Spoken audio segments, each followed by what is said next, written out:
ندا دینے والا ہوتا ہے، وہ اوپر کھڑا ہو کے ندا دیا کہ شیخ الاسلام امام ابن تیمیہ کی وفات ہو گئی، تو رات تک قلعے کے اندر اتنے لوگ آئے کہ پورا دمشق چراغاں ہو گیا، یوں لگ رہا تھا کہ کیا ہے، کوئی ایسا کام ہو گیا ہے، کوئی ایسا مرحلہ ہے کہ کوئی کسی کی کیا ہے کام میں دلچسپی نہیں تھی۔ حادثہ اتنا بڑا تھا کہ اس حادثے سے ہر ادنا اعلیٰ متاثر تھا۔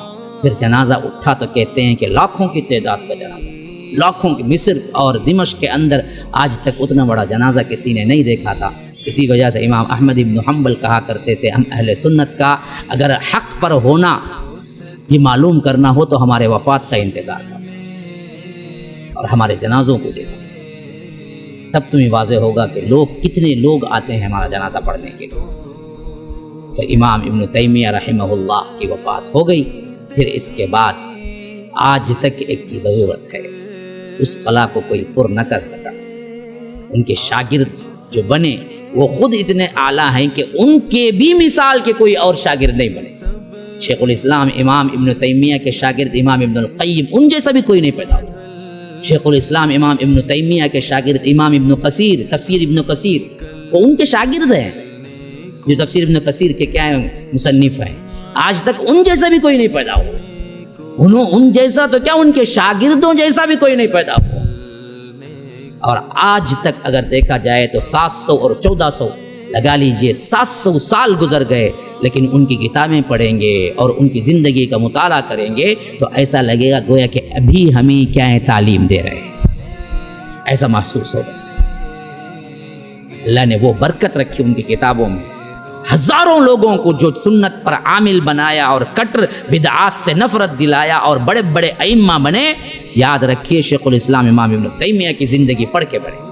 اسی لیے بعض لوگ کہا کرتے تھے علامہ ابن باز ہوں، علامہ عثیمین ہوں، علامہ البانی ہوں، اگر ان سب کو البانی، عثیمین، ابن باز بنایا تو شیخ الاسلام ابن تیمیہ کی کتابوں نے بنایا۔ حتیٰ کہ محمد بن عبد الوہاب ہوں، اس تحریکی طور پر انہوں نے جو کام کیا، اگر دیکھا جائے تو اصل میں کیا شیخ الاسلام ابن تیمیہ کی کتابوں نے انہیں بنایا۔ بسم اللہ الرحمن الرحیم، الحمد للہ رب العالمین، والصلاة والسلام علی رسول الامین نبینا محمد وعلی آلہ وصحبہ اجمعین وبعد۔ يقول الله عز وجل منها خلقناكم وفيها نعيدكم ومنها نخرجكم تارة أخرى۔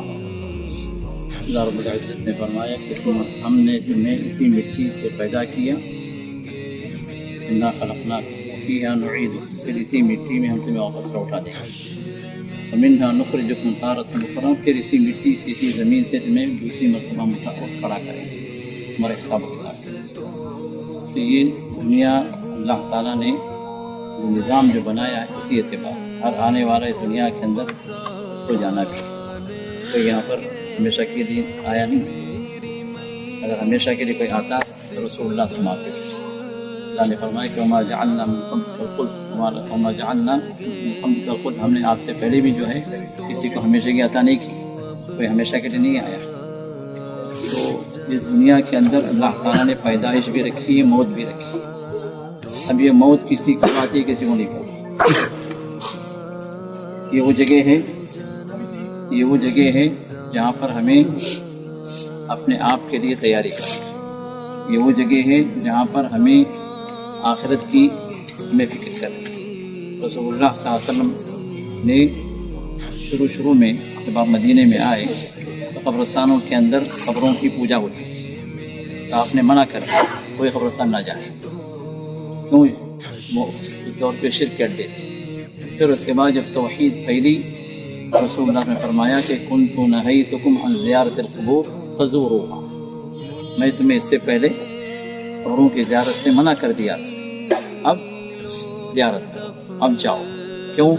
فإنها تذکر الآخرہ، اس لیے کہ یہ قبروں کی زیارت تمہیں آخرت کی یاد دلاتی ہے۔